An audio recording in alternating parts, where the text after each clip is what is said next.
Hey everybody, it's your girl Red Beauty with an IE, not a Y, because the internet was made for us to be extra. Be extra with me.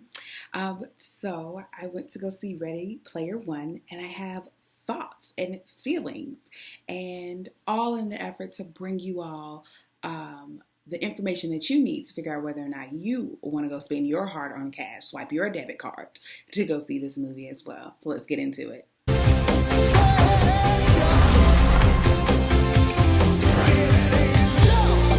Like many of you, I only came here to escape.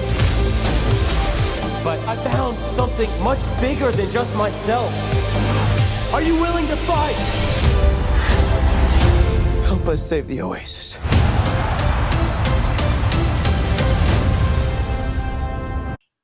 Looks dope, right? Since Ready Player One is based on a book, I went on Barnes& and Nobles because I do my due diligence. I wanted to give you all the best review possible. And I do really enjoy reading books, and I wanted to read the book before the film came out. But y'all would never guess it in a million years. This book was exactly $10.07 more than I was willing to pay for it.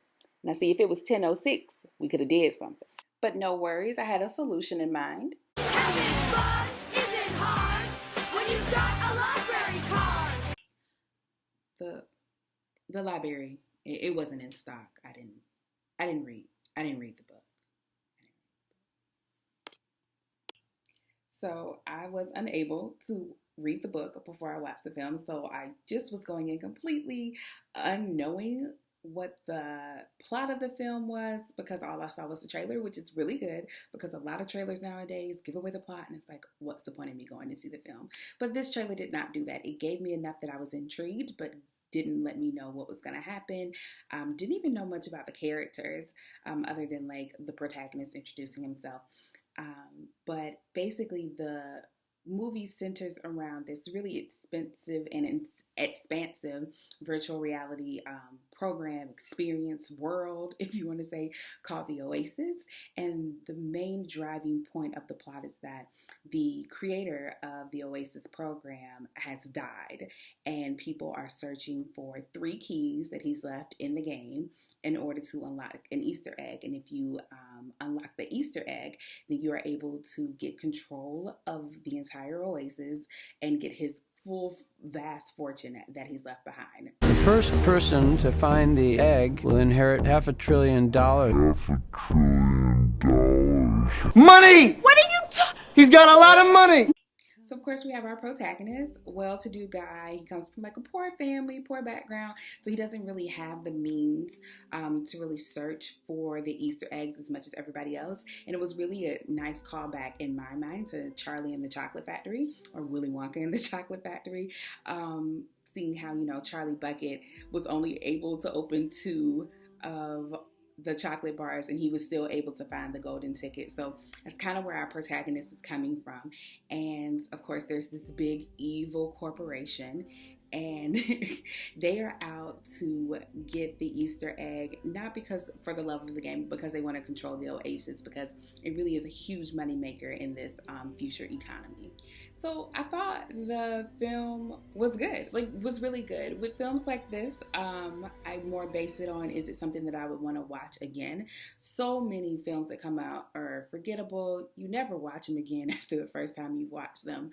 But I would definitely watch this again. I thought it was fun. I thought it was exciting in places. I was invested in the characters. Tons of pop culture references, really focusing heavily on the 80s, like 80s gaming, 80s films, 80s characters from films across all different media platforms.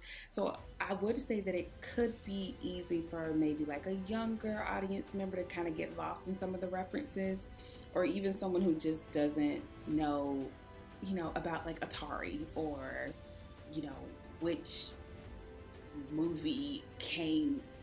John Hughes movie came out. I could see how someone is sitting in the audience like, that's cute, okay.